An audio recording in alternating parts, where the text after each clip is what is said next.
Bueno, si les parece empezamos. Hoy vamos a ver, primero vamos a empezar con un poco de evaluación de modelos y después vamos a seguir con análisis de covariables. ¿Sí? En la evaluación de modelos es importante ver que se tiene que evaluar el modelo tanto a nivel de comportamiento típico, o sea, el modelo estructural, como también a nivel de modelo estadístico, ¿sí? O sea, que vamos a estar evaluando el modelo de error, la variabilidad individual, etc. Entonces, lo primero es ver que los modelos se van a evaluar según si cumplen el propósito por el cual se estimaron o no. ¿No? Entonces, primero hay que determinar qué tipo de modelo estamos estimando. Si estamos estimando un modelo que vamos a utilizar para describir los datos, o si estamos estimando un modelo que vamos a utilizar para predecir. ¿No? Entonces, ahí se dividen o se clasifican en dos tipos de modelos. Tenemos los modelos que son descriptivos y tenemos los modelos que son predictivos. ¿Ah? Y los descriptivos entonces son aquellos que van a estar siendo aplicados dentro de los límites del propio set de datos del cual se derivó el modelo. ¿Ah? En ese caso entonces la evaluación es más bien interna. Y ahora vamos a explicar bien qué es eso. Y en el caso de los modelos predictivos, yo los voy a estar aplicando para extrapolar, ¿sí? Para sacar una información, ¿sí? que va a estar por fuera del set de datos que se utilizó para derivar ese modelo. Y en ese caso lo ideal sería una evaluación externa. ¿No? La evaluación interna refiere entonces a una evaluación que se hace a partir de métricas o de gráficas que se sacan de la propia estimación. ¿Sí? Y la evaluación, o sea, la propia estimación del modelo a partir de esos datos que se utilizaron. Y la externa, ¿sí? Se hace a partir de datos diferentes a los datos que se utilizaron para la estimación del modelo. Entonces lo ideal siempre es una evaluación externa. El tema es que muchas veces no tenemos tantos datos, ¿sí? Como para utilizar un set para estimar el modelo y otro para validarlo.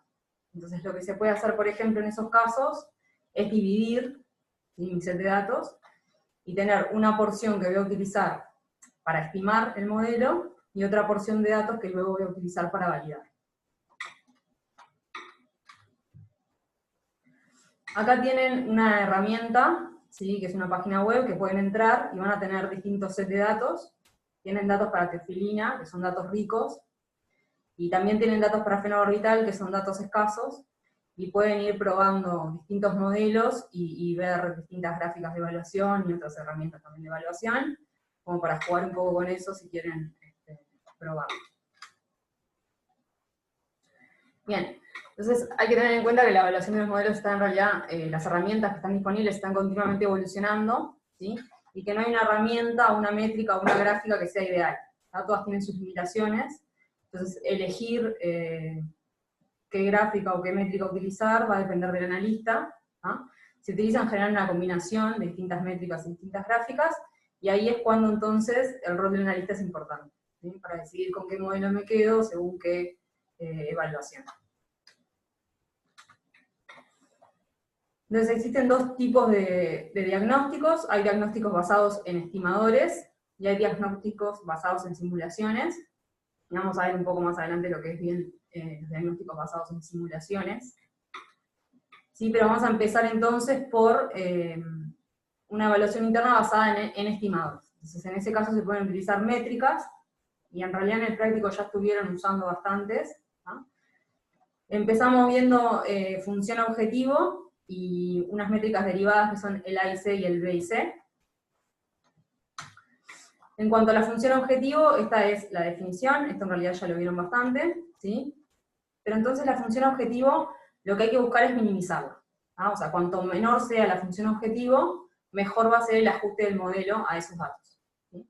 No importa el valor absoluto de la función objetivo, sí importa cómo cambia, ¿sí? Al comparar los modelos. Entonces, vamos a imaginar un modelo simple en el que solamente se estimen dos parámetros, en este caso clearance y volumen de distribución. ¿Ah? Entonces se puede ver como una superficie tridimensional, ¿sí? Que caracteriza la función objetivo. Bien, esta superficie va a depender tanto de los datos que yo tengo como el modelo que estoy aplicando. Por eso es importante que la función objetivo se utiliza para comparar entre modelos que se están estimando a partir de la misma base de datos, a partir del mismo set de datos. No lo utilizo para comparar con un set de datos diferente o un modelo que se estima a partir de un set de datos diferente. Entonces, dentro del mismo set de datos, diferentes modelos se pueden comparar con la función objetivo. Las limitaciones de la función objetivo es que, o no sé si limitaciones, pero más bien consideraciones, ¿sí? Es que primero tengo que dar parámetros iniciales, eso lo estuvieron haciendo en el práctico, vieron cómo hay que dar parámetros iniciales. Los parámetros iniciales sirven para que el algoritmo del software empiece en esta superficie en algún punto. Después, otra consideración es que existen, ven que el mínimo de la función objetivo está en un cierto punto de la superficie, ¿no? Pero también pueden existir mínimos locales. Este es el mínimo global, ¿sí? ¿Qué quiere decir el mínimo global? Es la combinación de parámetros, ¿sí?, que minimizan esa función objetivo, o sea que maximizan la probabilidad de los datos dado el modelo que yo estoy aplicando. Entonces, yo lo que voy a querer, obviamente, es llegar a este mínimo global, pero pueden haber mínimos locales, que son otras combinaciones de parámetros que también ajustan bien a los datos, ¿sí?, pero que no son el mejor ajuste.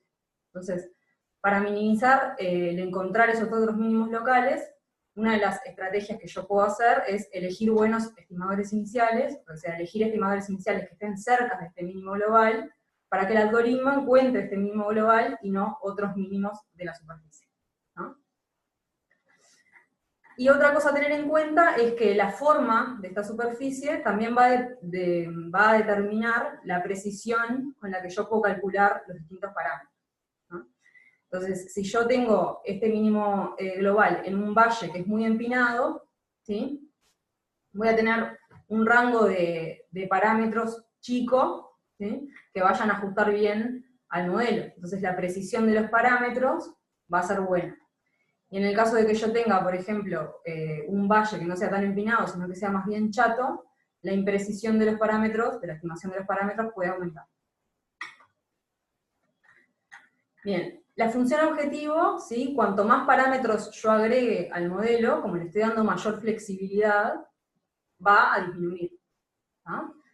Entonces, puedo hacer dos cosas, o observar la magnitud de reducción de esa función objetivo, y ahí determinar si valió la pena agregar ese parámetro o no, o puedo utilizar otras métricas derivadas, ¿sí?, como el AIC y el BIC, que también la estuvieron utilizando en el práctico. Estas métricas tienen en cuenta la función objetivo, ¿sí?, el valor de función objetivo, pero también penalizan por cantidad de parámetros agregados, ¿no? Entonces, de nuevo, igual que para la función objetivo, el AIC y el BIC, lo que yo quiero es que sean menores, ¿no? O sea, a menor AIC o a menor BIC, mejor ajuste. Entonces, por eso, al tener menor OFB, voy a tener un menor AIC, pero voy a tener una penalización por la cantidad de parámetros que vaya agregando, ¿sí? La diferencia de estas dos es que en realidad el BIC es un poco más conservador, ¿no? O sea, que va a penalizar más por agregado de parámetros, o sea que va a tender a quedarse con el modelo más simple, ¿sí?, más que el AIC. Entonces puede ser preferible el BIC cuando tengo datos escasos, ¿sí?, porque muchas veces cuando tengo datos escasos, la información que me dan esos datos no es suficiente como para estimar muchos parámetros, ¿no? Entonces es preferible quedarse con un modelo más simple que ajuste bien, y por eso el BIC a veces se prefiere cuando tengo datos escasos. Una pregunta de esto. El AIC y el BIC, Sí. si en caso de ser negativos, ¿vos vas a preferir el que sea más negativo o el que sea menor en valor absoluto? El que sea más negativo. ¿Sí? Cuanto menor, mejor. Gracias. De nada. Bien. Después, otra métrica que puedo evaluar, ¿sí?, son la normalidad de los residuos y la normalidad de los efectos aleatorios, y que estos estén centrados en cero.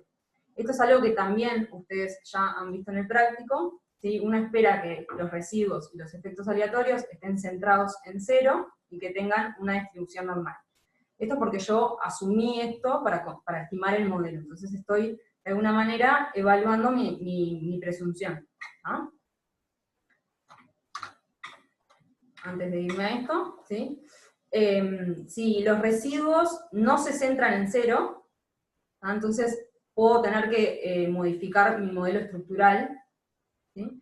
Y si veo que los efectos aleatorios son los que no se centran en cero, puedo tener que llegar a evaluar el agregado de una covariable, ¿no? Bien, otra cosa importante a ver es los estimadores en sí, los valores poblacionales de los estimadores. Entonces, lo primero que tengo que mirar es la magnitud, pero también tengo que tener en cuenta la incertidumbre en la estimación de esos parámetros. Y vamos a empezar con el tema de la magnitud, que creo que es un poco más simple de ver, y que incluso ya lo estuvimos viendo también en el práctico, ¿no? Que la magnitud del estimador en sí es importante. Primero, ¿sí? Porque tiene que tener una plausibilidad biológica, ¿sí? Fisiológica. Y después también ver qué tanto influencia, ¿sí? Al modelo. Entonces, en cuanto a la plausibilidad biológica, yo lo que tengo que ver es si tiene sentido ese valor que me está estimando. Entonces, por ejemplo, imagínense que tienen concentraciones plasmáticas en humanos y estiman un volumen de distribución. Y ese volumen de distribución les da 1 litro. ¿A ustedes les parece que eso es plausible biológicamente o fisiológicamente?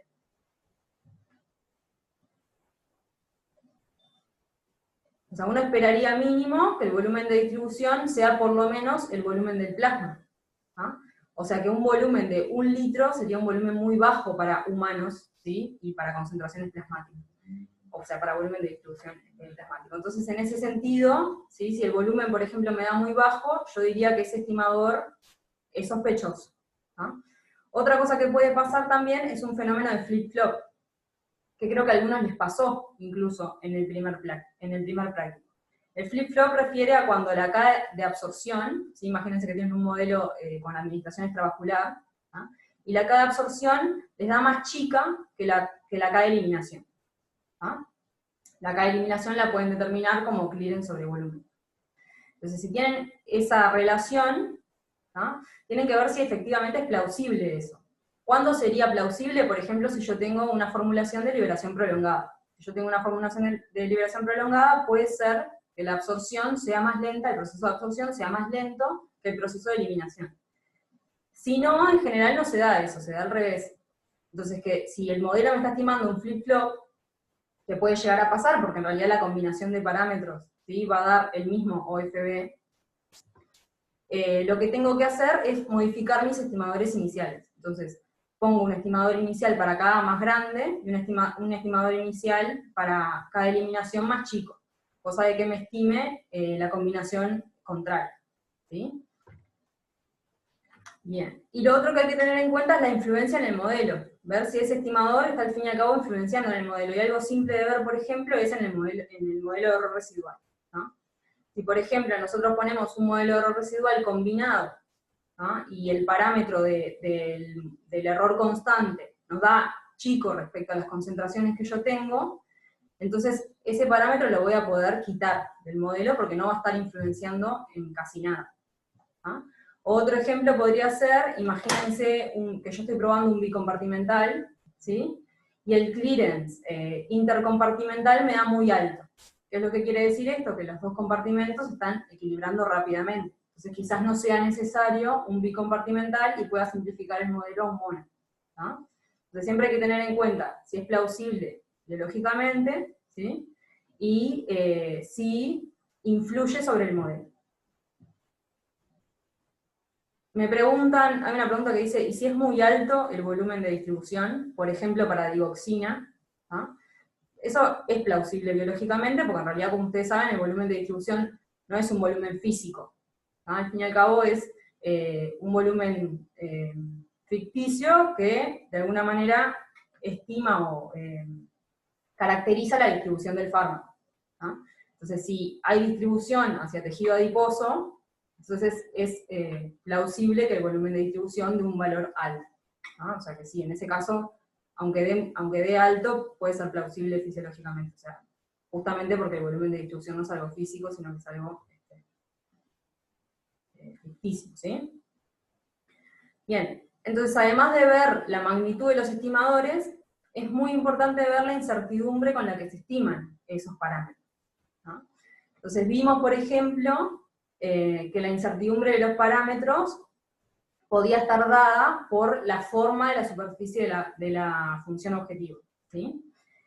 Pero también, por ejemplo, puede pasar que si yo tengo pocos datos, si esos datos no tienen suficiente información para estimar todos los parámetros que yo estoy agregando al modelo, entonces puede ocurrir como una sobreparametrización, ¿sí? Y algunos de los parámetros entonces que yo estoy estimando tener una imprecisión alta, una incertidumbre alta. En ese caso yo tendría que simplificar un poco el modelo, ¿sí? Porque ese parámetro no se está pudiendo estimar con buena precisión. Entonces, ¿cómo se cuantifica la incertidumbre en la estimación de los parámetros? Con el RCE, ¿no? El RCE siempre hay que informarlo, no solo se informa la magnitud del parámetro, sino también el RCE, ¿sí? Y hay distintos métodos para estimar el RCE, ¿sí? Por ejemplo, en Monolix, ustedes vieron que el RCE lo da solo, o sea, no tienen que hacer nada para que les dé la incertidumbre de la estimación. Sin embargo, en otros softwares, como por ejemplo en NumMem, hay que hacer otras cosas, y una de las cosas más utilizadas, por ejemplo, es un bootstrap, ¿no? En el bootstrap lo que se hace es simular, entonces se simulan, ¿sí? Imagínense, ¿no? 1000 bases de datos, ¿no? Se toma la estructura de la base de datos que se está utilizando, y se muestrean individuos desde esa base de datos para crear 1000 bases de datos diferentes. El muestreo es con reposición, entonces puede haber bases de datos que tengan varias veces al sujeto 1 y ninguna al sujeto 3, por ejemplo, y otras que tengan diferente distribución de los sujetos, ¿sí? Entonces, una vez que yo tengo las 1000 bases de datos, voy a estimar con cada una de las bases de datos, ¿sí?, los distintos parámetros poblacionales, y voy a poder hacer entonces una mediana, ¿sí?, y un IC, y un intervalo de confianza, que de alguna manera me habla de la incertidumbre en la estimación de esos parámetros.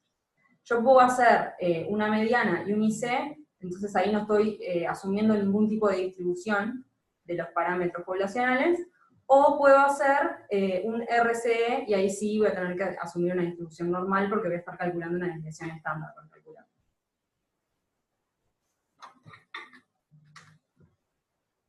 Bien, otras herramientas que están disponibles en Monolix, por ejemplo, es ver la robustez con estimadores iniciales.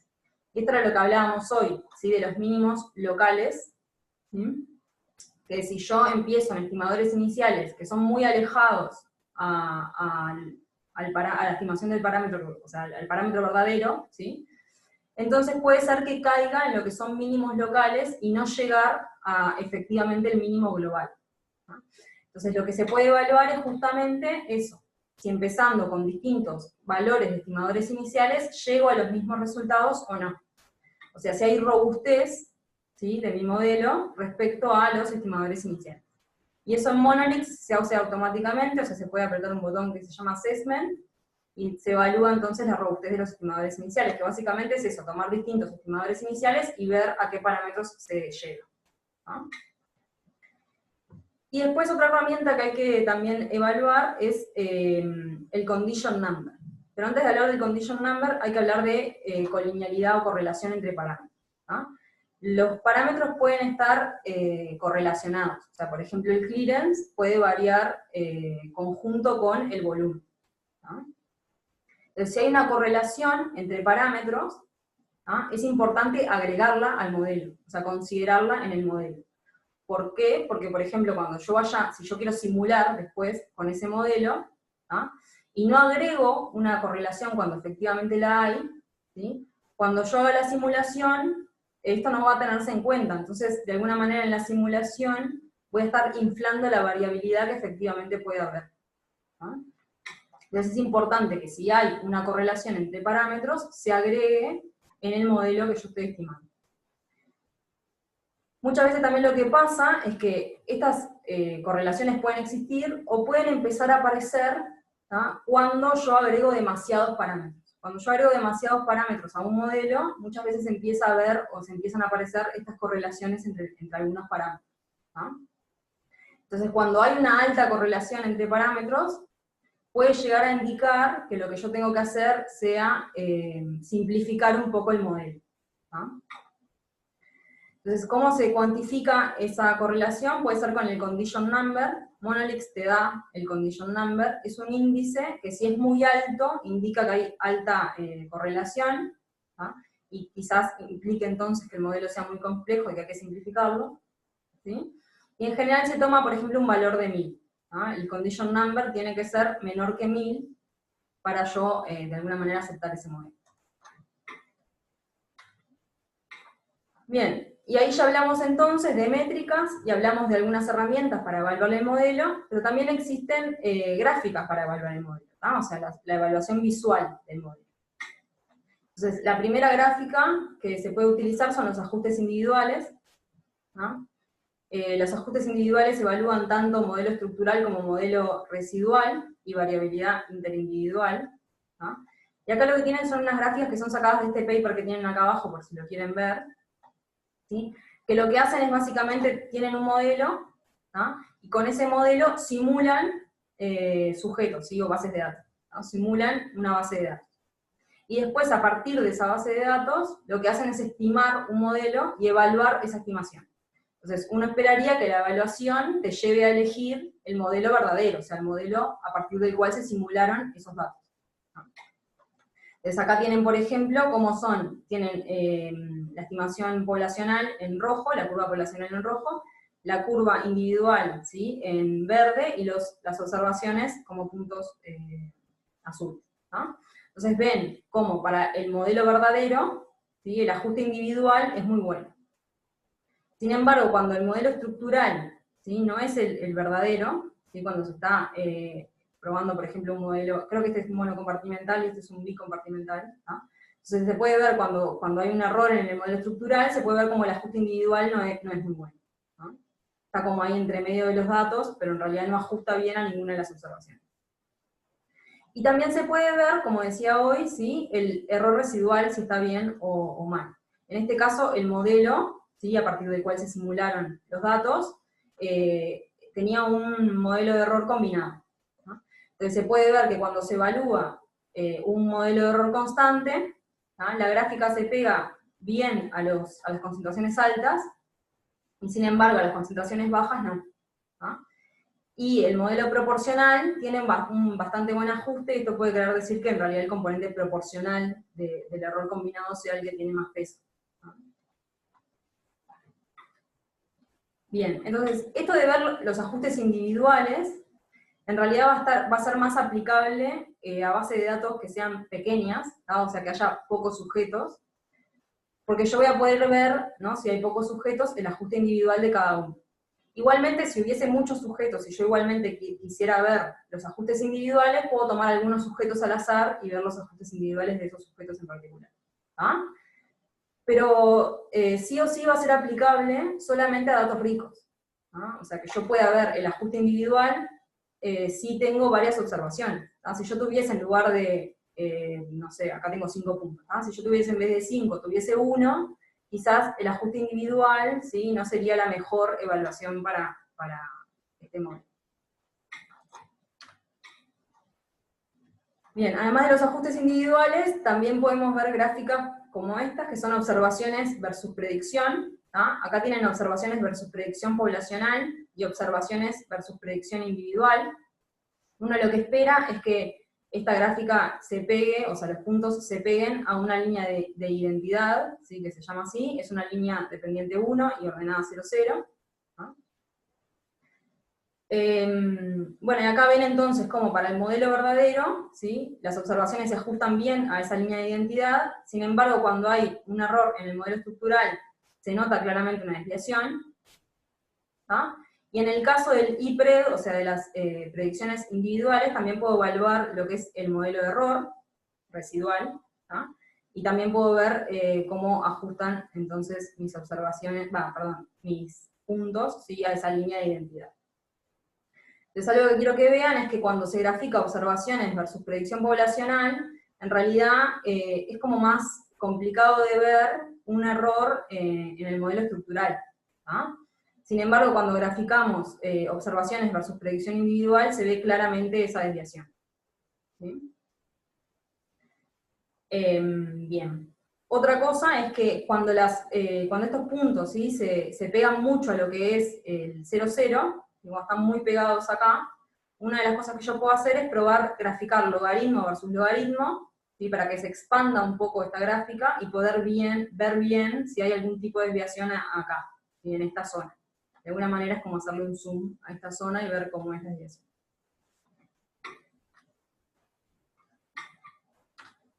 Bien.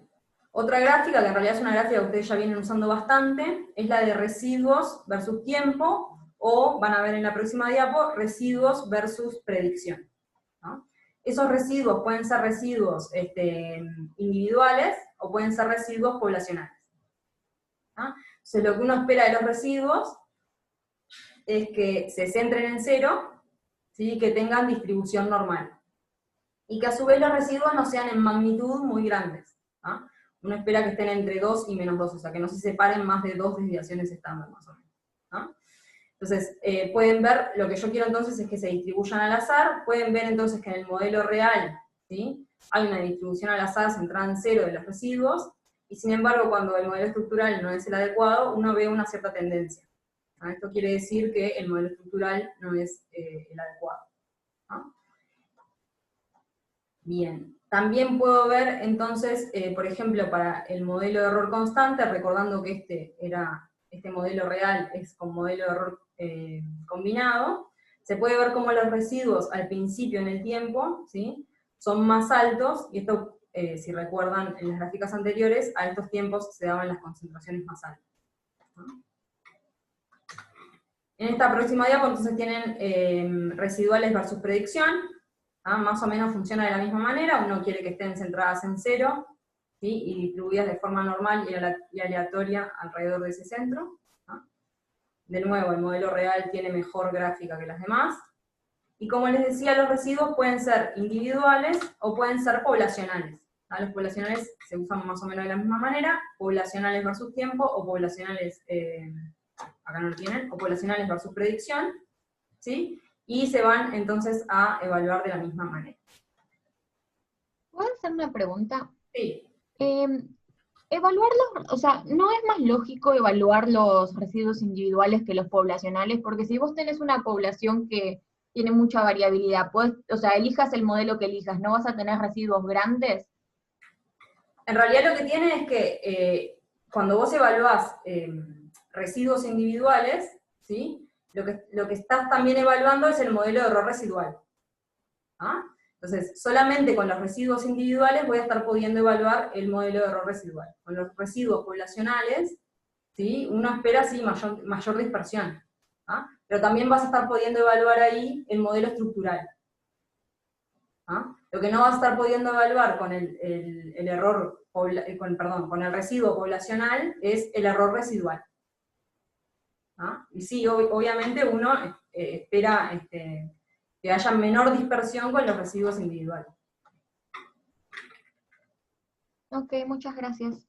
¿Ah? Bien. Otra gráfica que se puede ver es la correlación entre parámetros. Habíamos hablado de que la correlación entre parámetros se podía medir con el condition number, pero también se pueden ver en gráficas. Entonces lo que se grafican son los etas de un parámetro versus los etas del otro, ¿sí? Y entonces ahí ver si hay alguna tendencia, ¿no? Por ejemplo, acá parecería haber una tendencia entre clearance, o sea, una correlación entre clearance y volumen, ¿no? Incluso en Monolix, por ejemplo, también se puede pedir que les den el factor de correlación, ¿no? Y si este factor de correlación es mayor que 0,3, entonces se va a probar, o se podría probar en el modelo agregar esa correlación. Después, si la dejo o no, va a depender de las demás evaluaciones, ¿sí? Pero en principio lo que me indica esto es si la tengo que probar o no en el modelo.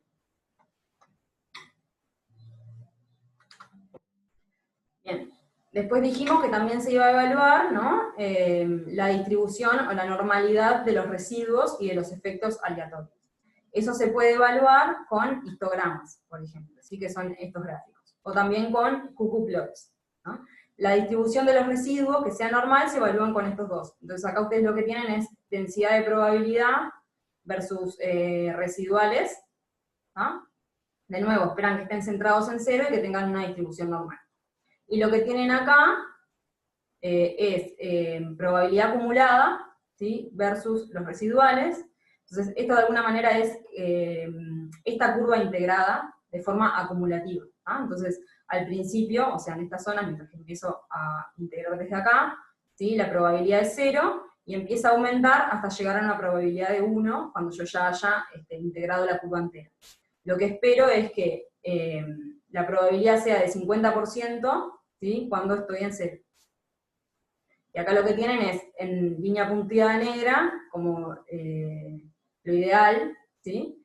Y en azul, lo que me dio mi modelo. Bien, y acá tienen la evaluación de la distribución para los efectos aleatorios. Entonces tienen los zetas para los distintos parámetros, ¿sí? Y evalúan de nuevo que estén centrados en 0, que tengan una distribución normal y aleatoria alrededor de ese 0.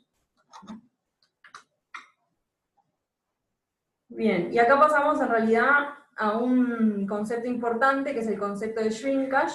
El shrinkage en sí no es un parámetro que evalúe el ajuste del modelo, pero sí evalúa la validez de determinadas gráficas o determinados parámetros que yo uso para evaluar el modelo. Entonces, el shrinkage tiene que ser informado. Hay un shrinkage por cada parámetro, ¿sí? Y lo que significa, o lo que evalúa, es la información que yo saco de los datos individuales. Entonces, ustedes ya hablaron con Manu bastante de cómo se estiman los parámetros individuales, y saben entonces que los parámetros individuales se van a estimar, ¿sí? Teniendo en cuenta que ese sujeto sale de una determinada población, y que si se aparta mucho de esa población se va a penalizar, pero también hay que tener en cuenta los datos que yo tengo para ese sujeto, ¿sí? Las observaciones para ese sujeto. Entonces, muchas veces lo que pasa es que si yo tengo pocos datos para el sujeto, entonces voy a esperar, ¿sí? Que mi parámetro individual se encoja hacia el valor de parámetro poblacional. Porque como yo tengo poca información para ese sujeto en particular, ¿sí? Los parámetros de ese sujeto se van a acercar más a los parámetros poblacionales, porque no se va a poder estimar un parámetro individual totalmente independiente, ¿sí? Entonces, por ejemplo, acá tienen volumen de distribución, ¿sí? Y constante de eliminación. Y acá lo que pueden ver es que, si bien para el volumen de distribución tengo un alto shrinkage, y para la K un bajo shrinkage. Entonces, lo que pueden ver es que, si bien con todos los sujetos juntos y todas las observaciones juntas, yo puedo estimar un parámetro poblacional y su variabilidad interindividual, o sea, un omega, cuando voy a estimar a posterior, ¿sí? Los parámetros individuales, los etas, ¿sí? No tienen una distribución muy grande, sino que se juntan o se encogen mucho hacia la media poblacional. Y en el caso del K, que en realidad no tiene alto shrinkage, o sea, tiene bajo shrinkage, se ve como, además de estimar la variabilidad interindividual y el parámetro poblacional, las Ks individuales también se distribuyen bastante, ¿sí? O sea, no se pegan a la media poblacional, sino que cada individuo tiene un muy diferente K dentro de la distribución, ¿no? De la población, pero diferente para cada individuo. Esto querría decir entonces que para acá, para calcular el K, ¿sí? Tengo suficientes datos para cada uno de los sujetos como para poder estimar una K individual bien estimada de alguna manera. O sea, no se encoge hacia el parámetro poblacional, como si pasa para volumen. ¿Esto se entendió? Pues es un concepto en realidad un poco complicado. O sea, cuando yo tengo pocos datos, ¿sí? Lo que espero es que mi parámetro se pegue al parámetro poblacional. Mi parámetro individual se pegue al parámetro poblacional. Porque tengo pocos datos para estimar un parámetro individual muy diferente en los distintos sujetos. Entonces, esto es lo que afecta, bueno, acá lo podemos explicar un poquito más, Tienen entonces los etas, ¿sí? La distribución de etas. Entonces, uno esperaría que si no tuviese ningún tipo de dato para el sujeto, ese eta valga 0, ¿tá? Entonces el parámetro individual sea igual al parámetro poblacional. ¿tá? Imagínense que este sea el valor real para ese sujeto, ahí donde dice true. ¿tá? Si yo tengo datos ricos, entonces voy a poder estimar, ¿sí? un parámetro individual bastante cercano a ese parámetro verdadero.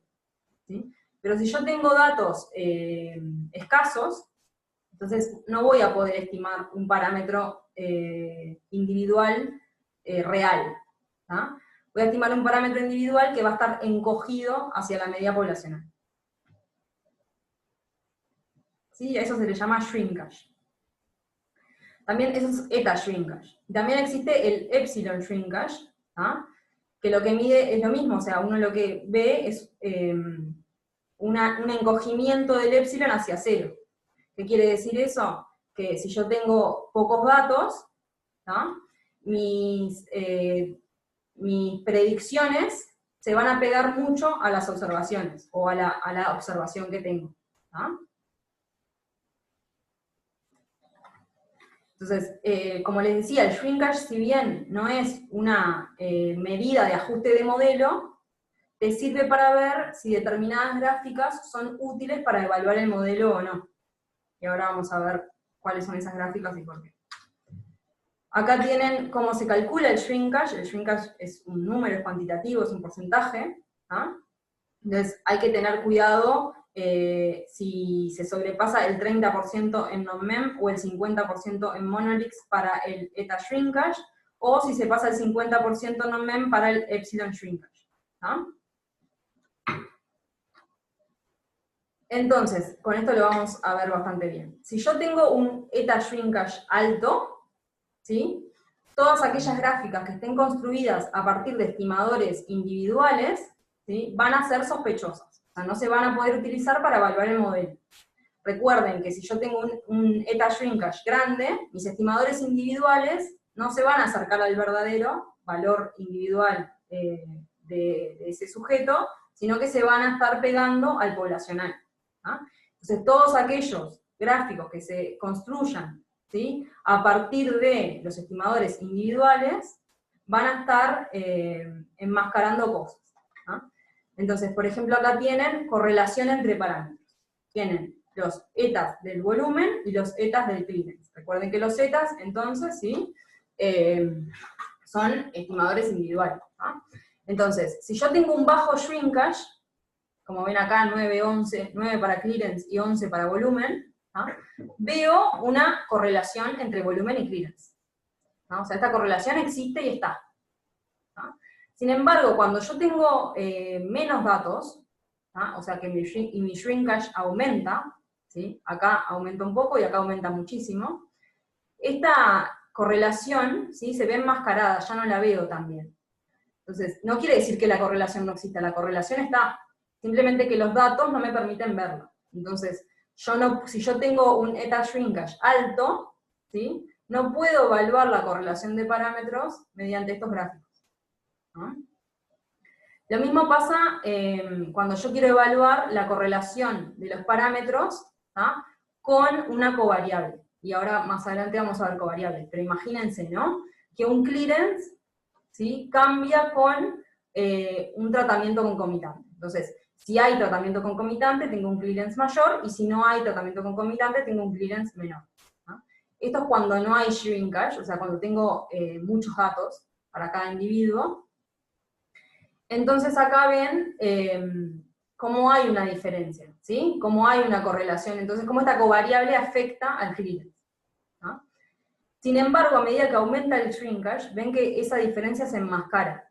¿no? Entonces ya no veo ¿sí? esa covariable como significativa sobre clearance.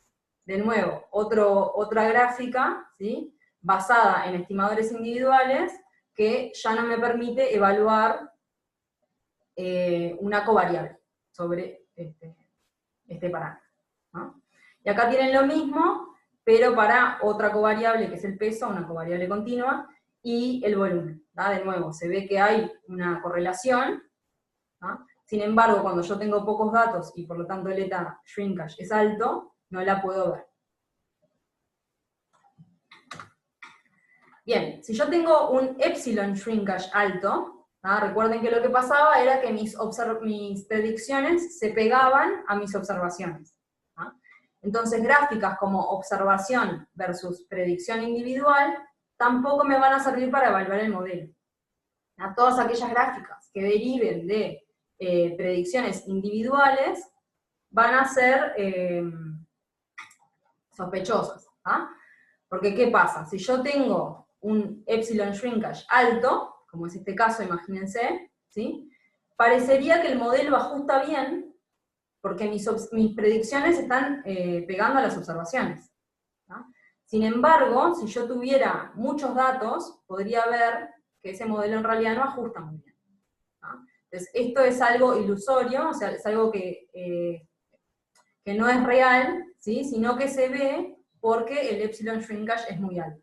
Entonces, si yo tengo epsilon shrinkage muy alto, no voy a poder confiar en ninguna gráfica, ¿sí?, que esté basada en predicciones individuales. Lo mismo entonces acá tienen para residuos individuales en función del tiempo. Ven que cuando el epsilon shrinkage es bajo, se ve claramente un error en modelo estructural. Sin embargo, cuando tengo un epsilon shrinkage alto, mis residuos se disminuyen, ¿sí? O sea, se pegan a cero, porque las predicciones se pegan a las observaciones, y parecería ser que el modelo en realidad tiene un ajuste bueno, pero en realidad no lo tiene. ¿Sí? Entonces recuerden, si tienen un eta shrinkage alto, no confiar en gráficas de evaluación basadas en estimadores individuales, y si tienen un epsilon alto, ¿sí?, no confiar en gráficas basadas en predicción individual. Entonces, junto con los parámetros, además del parámetro individual, también se va a informar el eta shrinkage. Y por otro lado se va a informar el epsilon shrinkage. ¿Sí? Bien, sigo entonces. Y hasta ahí vimos entonces evaluación interna basada en estimadores. Y vamos a pasar ahora a una evaluación interna basada en simulaciones. Hay distintas gráficas a evaluar, o distintas técnicas, ¿sí?, para utilizar. Y la evaluación basada en simulación lo que tiene es que es una evaluación muy completa, porque no solo se evalúan efectos fijos, ¿sí?, pero también se evalúan efectos aleatorios. Todo en simultáneo, al mismo tiempo. Entonces, el concepto de Posterior Predictive Check, ¿sí?, lo que implica es que a partir del modelo, yo voy a simular, ¿sí?, bases de datos, y luego las voy a procesar de alguna manera para comparar lo que me dieron esas simulaciones, ¿sí?, versus las observaciones reales que yo tengo. Entonces, ese es el concepto de Posterior Predictive Check. Entonces, lo que yo hago en este caso, por ejemplo, es simular, imagínense, ¿no?, 1000 bases de datos, y proceso algún tipo de información. Por ejemplo, podría procesar una métrica farmacocinética. Por ejemplo, el AUC. ¿Sí? Entonces, con las simulaciones que yo hice, ¿sí?, calculo un área bajo la curva, y comparo esa área bajo la curva simulada, o sea, área bajo la curva de las simulaciones, con el área bajo la curva de mis observaciones. Y de esa manera veo, ¿sí?, si el modelo tiene un buen ajuste. ¿Por qué? Porque yo esperaría que las simulaciones sean similares a las observaciones a partir de las cuales se derivó ese modelo. ¿Sí? O sea, que las simulaciones que yo hago a partir del modelo, ¿sí?, sean similares a las observaciones que dieron lugar a ese modelo.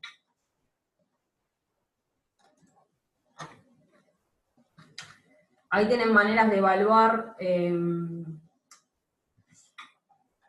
la métrica que me haya dado, ¿sí?, la simulación, respecto a la métrica observada. Entonces, por ejemplo, lo que puedo hacer es utilizar un test estadístico que me dé un p-valor, o un porcentaje de error absoluto. Acá tienen un ejemplo, ¿no? Tienen las barras representan las medianas de Cmax simuladas, ¿sí? Para cada base de datos, y tienen la mediana observada para los datos experimentales que yo tengo, a partir de los cuales estimé el modelo, ¿sí? Y puedo comparar entonces si estas simulaciones, o sea, las barras azules, ¿sí?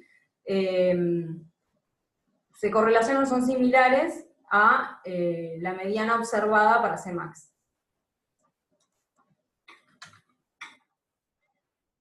También lo puedo ver gráficamente, hablábamos de métricas, pero también se puede ver gráficamente, este sería como la gráfica más utilizada, que es el BPC, ¿no? Entonces es una comparación gráfica de las simulaciones que se realizan, ¿sí? Y los datos a partir de los cuales se estimó el modelo, ¿no? Y se puede ver tanto la tendencia media como la variabilidad. Eso que decíamos hoy, se evalúa tanto modelo estructural, ¿sí? Como modelo residual. Entonces, voy a mostrar un poco más adelante. Lo que yo hago es simular, ¿no? Simulo, por ejemplo, ¿sí? 1000 bases de datos con la cantidad de sujetos o la estructura de mi base de datos original, ¿no? Y lo que hago es, para mis datos, para mis observaciones, ¿sí? Calculo un perfil medio, ¿sí? Un perfil, ¿sí? Una mediana del perfil, y computo también los percentiles. Por ejemplo, 5,95. ¿No? Y eso los comparo con los simulados. ¿Sí? Entonces, para verlo más claro, quizás podemos ir directamente a la gráfica. Entonces, lo que tienen acá, este es un tipo de BPC, entonces el scatter BPC, ¿sí? Entonces, lo que tienen acá es, en rojo la simulación, y en azul las observaciones. ¿Ah? Entonces tengo todas las observaciones en azul, estas observaciones, de nuevo, son las observaciones a partir de las cuales se estimó el modelo, ¿sí? Y luego con ese modelo yo lo que hice fue simular. Simulé sujetos virtuales, ¿sí? Los incluí en 1000 bases de datos, ¿no? Y con esas 1000 bases de datos lo que hice fue computar una mediana de medianas, ¿no? Y una mediana de percentiles. Entonces, yo lo que espero es que mis simulaciones sean similares a mis observaciones. Entonces, en este tipo de BPC, yo lo que puedo ver es más que nada la variabilidad. Entonces, yo lo que esperaría, si yo tengo en rojo la simulación, y lo que tengo son el percentil 5 y 95, yo lo que esperaría es que por encima tener el 5% de mis observaciones y por debajo el otro 5% de mis observaciones que quedan por fuera de ese intervalo. No espero que mis observaciones estén todas por adentro, ¿no? Porque este es el intervalo de confianza 5,95. Perdón, el percentil 5,95. ¿Se entiende? Entonces, si yo tuviese todas las observaciones por dentro de este intervalo, lo que querría decir es que mi modelo, que yo usé para simular, está sobreevaluando, ¿sí? La variabilidad. Entonces tendría que ir de nuevo a ver mi modelo si está bien estimado en ese sentido. Porque yo espero que ciertas observaciones queden por fuera. Y si por el contrario veo que son muchas las observaciones que quedan por fuera, entonces mi modelo va a tener subevaluado la variabilidad de esa población. ¿Sí? Sin embargo, lo que tiene el scatter BPC es que la tendencia media no se puede evaluar del todo bien, ¿sí? Entonces, por eso es que tenemos el percentil BPC, ¿sí? Que lo que hace es agregar, además del percentil y las medias simuladas, también el percentil y las medias de las observaciones. Entonces, tengo en rojo, ¿sí? La mediana o la media de las observaciones y los percentiles, y tengo en negro, ¿sí? Las simulaciones. Entonces puedo comparar los percentiles simulados con los percentiles observados, y las medianas simuladas con las medianas observadas. Sin embargo, en este tipo de BPC es como difícil evaluar la significancia de las diferencias. Uno lo ve así y dice, bueno, acá parece haber una diferencia, pero ¿esta diferencia es significativa o no? Entonces, para eso es que se utiliza el BPC con intervalos de confianza. Este es como el más utilizado de todos. Entonces, no solo se grafican los percentiles, los percentiles y la mediana de las observaciones, los percentiles y la mediana de las simulaciones, sino que también a esos percentiles y a esa mediana de las simulaciones se les calcula un intervalo de confianza, ¿no? Y eso es lo que aparece sombreado, ¿no? Tienen entonces en rojo los percentiles y las medianas de las observaciones, en negro los percentiles y las medianas de las simulaciones, y sombreado los intervalos de confianza tanto de la mediana como de los percentiles de las simulaciones. ¿Por qué se puede calcular un intervalo de confianza? Porque yo voy a haber simulado X cantidad de base de datos. Entonces yo de cada base de datos, ¿sí?, voy a poder sacar una mediana y los percentiles.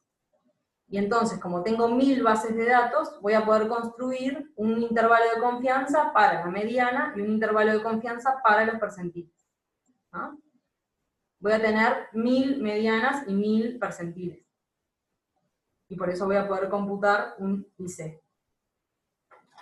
¿Sí? Entonces, ahora sí puedo evaluar si la diferencia es significativa. Entonces, yo lo que espero es que los percentiles y mi mediana observada caigan por dentro de esa sombrita, ¿sí?, o sea, de ese intervalo de confianza de la simulación.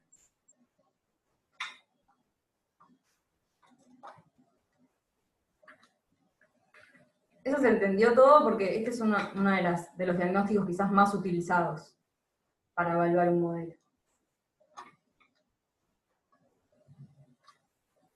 Bien.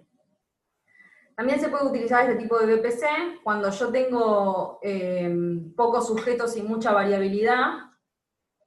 Lo que hago es simplemente graficar o evaluar, ¿sí?, la tendencia media, o sea, la mediana, ¿tá?, y el intervalo de confianza para la mediana de las simulaciones, y no así para los percentiles, ¿tá? Bien, entonces, ¿qué información puedo sacar yo del BPC? Información tanto de modelo estructural como de modelo estadístico, ¿tá? Entonces, por ejemplo, para el modelo estadístico ya vimos hoy, ¿sí?, lo que esperábamos. Acá no están graficadas las observaciones, todas las observaciones, ¿no? Pero, por ejemplo, yo esperaría, sí, que mis observaciones, que haya observaciones por encima y observaciones por debajo de este intervalo de confianza simulado, ¿tá? Y también puedo evaluar entonces la mediana de los percentiles, ¿sí? Perdón, está bien, el intervalo de confianza, ¿sí?, de los percentiles simulados, ¿ah?, versus el percentil observado, ¿ah? Entonces ahí también veo un poco la variabilidad, ¿ah? Pero también puedo ver errores de modelo estructural, y por ejemplo en este caso ven, ¿sí?, que las observaciones, hay como un error a nivel del proceso de absorción más que nada. Entonces ven como las observaciones caen por encima, ¿sí?, de la mediana de la simulación. ¿Ah? Y de hecho se escapan del intervalo de confianza. O sea que hay una diferencia significativa, ¿sí? Entonces, esto puede querer decir que yo tengo que cambiar mi modelo estructural, ¿ah?, porque se ve una desviación en el BPC. Bien, un concepto importante dentro de los BPCs es el binding, ¿tá? El binding implica la agrupación de datos a lo largo de la variable independiente, que en este caso son los tiempos, ¿tá?, para generar los percentiles de las predicciones. Entonces, si yo tengo muestreo intenso, ¿tá?, yo esperaría que, o puedo hacer que los bins, ¿sí?,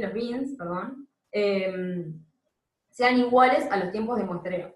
Entonces yo voy a tener por bin un tiempo de muestreo, ¿no? Y en ese caso se vería como lo veníamos viendo hasta ahora.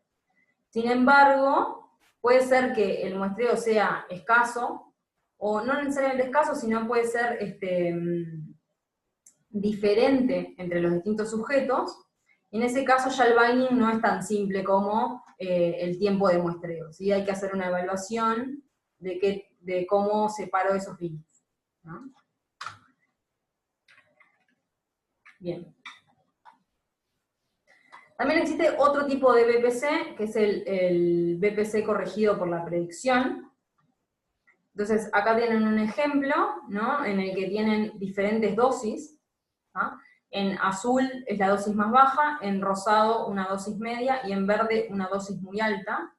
Entonces, si uno utiliza un BPC normal, como el que veníamos viendo hasta ahora, no se ve bien el ajuste del modelo, porque uno lo que ve no es que haya un buen ajuste, sino que las dosis altas se pegan arriba, que las dosis bajas se pegan abajo, y que si bien esto parece como que siguiera la tendencia media, en realidad es que las dosis medias, ¿sí? Están como bien distribuidas acá. Entonces, para yo efectivamente hacer que estas observaciones se distribuyan aleatoriamente y no estratificadas por dosis, ¿no? Para poder evaluar si este BPC es bueno o no, lo que tengo que hacer es corregirlo por la predicción. Entonces se corrigen tanto las simulaciones como las observaciones, ¿sí? Por la magnitud de la predicción, y entonces se obtienen este tipo de BPCs, que son los BPCs corregidos por predicción, ¿no? Y ahora sí puedo evaluar el ajuste de mi modelo con este tipo de gráficos. ¿Sí? Ven que ahora no hay esta estratificación de datos, ¿sí? Todos los datos, todas las dosis están distribuidas aleatoriamente, y se puede ver el ajuste efectivamente. Bien, entonces, ¿qué es lo que permite manejar un BPC corregido por predicción? Bueno, si hay diferentes diseños, si hay diferentes rutas de administración, o si hay diferentes posologías, como lo vimos recién, a diferentes dosis. Y hasta ahora estuvimos viendo entonces evaluación interna. Todas estas métricas, todas estas gráficas se computan a partir de el propio modelo que se estimó y el propio set de datos que se usó para estimar, perdón, el modelo, ¿no? Pero habíamos dicho que también se podía hacer una evaluación externa, y que en ese caso era una validación del modelo, ¿no? Y se utilizaban datos, lo que se llaman datos de validación, que son datos externos, o sea, datos diferentes a los que se utilizaron para estimar el modelo. Entonces, una de las opciones es hacer el mismo tipo de evaluación que hicimos hasta ahora, ¿sí? Por ejemplo, un BPC, ¿no? Pero en lugar de hacerlo con las observaciones que se usaron para estimar el modelo, hacerlo con este nuevo set de datos externo, ¿no? Y ver entonces, evaluar entonces la capacidad predictiva de ese modelo. O también existen otras métricas que evalúan lo mismo y que están en la próxima grupo, por ejemplo, ¿no? Acá tienen distintas métricas que se pueden utilizar para evaluar la capacidad predictiva del modelo, ¿no? Bien, y ahora en realidad tendríamos que empezar con covariables.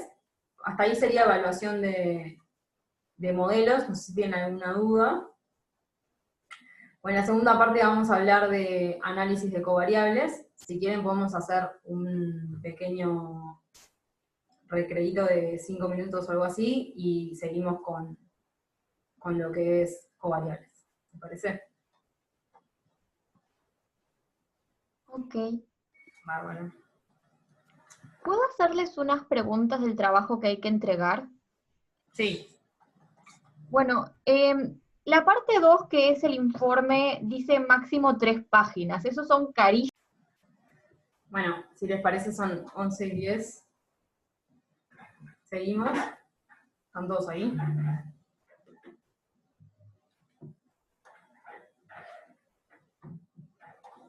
Bien. Seguimos entonces. Ya vimos entonces un poco lo que era evaluación de modelos. Ahora vamos a ver análisis de covariables, ¿no? Una covariable va a ser una variable o una característica de un individuo que va a tener un impacto o va a afectar de manera significativa algún parámetro PK o PD de un medicamento, ¿sí? De un fármaco. También puede impactar sobre progresión de enfermedad, pero esos son modelos que van a ver más adelante, ¿sí? Y se pueden asociar a los parámetros poblacionales tanto sobre efectos fijos como sobre efectos aleatorios. Entonces, covariables que podemos llegar a tener pueden ser demográficas, ¿sí? Como sexo, edad, el peso corporal, descendencia, entre otros. Pueden ser hábitos, como por ejemplo si fuma o no, si consume santinas o no, ¿sí? Si hace ejercicio o no. Después también temporales, como hora del día a la que se administró la dosis, por ejemplo, ¿sí? O estación del año, o en el caso de la mujer, el ciclo menstrual. ¿Ah? También puede haber covariables clínicas, que salen, por ejemplo, análisis clínicos de laboratorio, como creatinina sérica, albúmina, etc. El estado fisiológico del paciente, ¿ah? Si tiene alguna otra medicación o no. Y después ya covariables experimentales, como por ejemplo el centro de estudio, la técnica analítica que se haya utilizado, las condiciones de administración, etc. Entonces, lo que yo voy a querer ver, ¿sí? Es si alguna de esas covariables impacta sobre la interacción medicamento-organismo. ¿Ah? Entonces, para ver cómo las agrego, o cómo las incluyo en mi modelo, tengo que también poder clasificarlas o distinguirlas entre continuas y categóricas. Y vamos a ver después por qué. ¿Ah? Entonces, una covariable continua puede ser, por ejemplo, el peso corporal, o sea, va a tomar valores distintos, ¿no? Continuos en una escala. Puede ser la edad o valores de análisis clínico. ¿Ah? Y después tenemos por otro lado las categóricas, ¿no? O sea, que son categorías, básicamente. Entonces, esas categorías pueden ser dicotómicas, como la del sexo, ¿sí? 0 o 1, según si es hombre o es mujer. O por ejemplo, el fumador, fuma o no fuma. ¿Ah? Después también puede haber categóricas ordinales. Esto lo que quiere decir es que hay algún orden, ¿ah? Dentro de esas categorías, o sea, el 1 es menor que el 3. ¿Ah? Entonces, por ejemplo, en ese caso pueden ser scores, ¿tá? Muchas veces se utilizan como unos ciertos puntajes para evaluar el estado clínico de un paciente. Entonces, 1 es que tiene una hipertensión leve y 3 es que tiene una hipertensión grave, por ejemplo. ¿Tá? Y después también puede haber covariables nominales, que en ese caso las distintas categorías no implican una relación de mayor o menor. ¿Tá? Entonces, en ese caso la etnia o el centro de salud. ¿Tá? Bien, ¿y por qué quiero o querría incluir covariables en mi modelo? Porque quiero explicar la variabilidad. ¿Sí? La variabilidad que yo veo en un determinado parámetro, quizás se pueda explicar por una covariable. Entonces, si yo la agrego, voy a estar disminuyendo la variabilidad no explicada, o sea, la magnitud de los efectos aleatorios. ¿Sí? Y además porque también va a aumentar la capacidad predictiva del modelo. Si yo voy a tener que predecir después cómo va a ser un determinado parámetro para un individuo, y yo de ese individuo tengo el valor de la covariable, o de una covariable que yo incluí en el modelo porque resultó significativa, entonces la predicción para ese individuo va a ser mejor, ¿no? Porque va a tener en cuenta esta covariable que yo tengo medida. Bien, entonces, ¿qué es lo que yo espero? ¿Ah? Voy a tener un clearance poblacional típico, ¿sí? Y este va a depender entonces de mi covariable. Esta covariable, por ejemplo, es tasa de filtración glomerular, ¿no? Que de alguna manera como que evalúa la funcionalidad renal. ¿No? Entonces, es lógico que esta covariable impacte sobre el clearance, ¿no? Si un fármaco se elimina por vía renal. Entonces, lo que yo voy a tener son diferentes valores típicos, ¿sí? Dependiendo del valor de esa covariable, ¿no? Un sujeto que tenga el mismo valor de covariable va a tener el mismo clearance típico, ¿no? Pero a su vez los clearance individuales, si bien van a variar sobre esta línea, ¿no? van a justamente variar sobre esa línea, porque va a haber variabilidad interindividual no explicada por esta covariable. ¿Ah? O sea que estos puntos negros, por ejemplo, son clearance individuales estimados.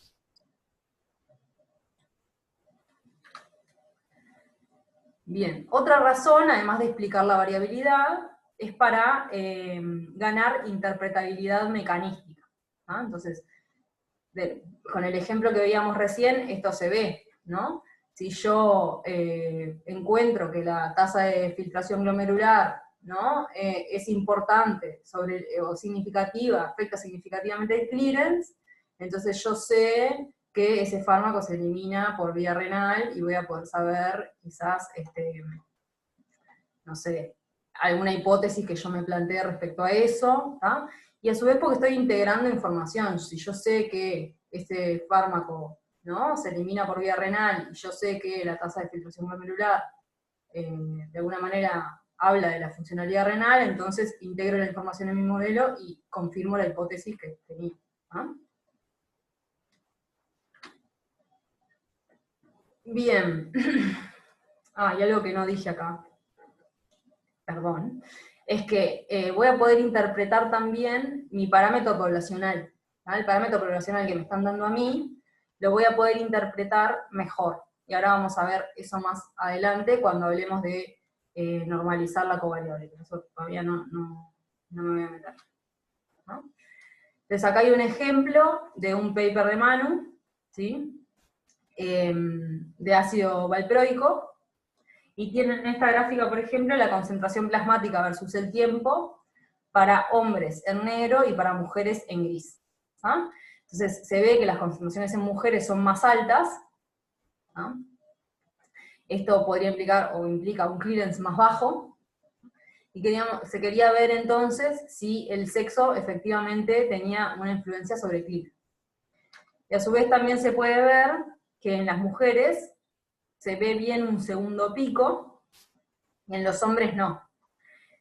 Estos segundos picos de concentración, cuando están alejados del pico principal, digamos, o sea que ya no se puede asociar a la absorción del fármaco desde la forma farmacéutica, se puede asociar a una recirculación enteropática.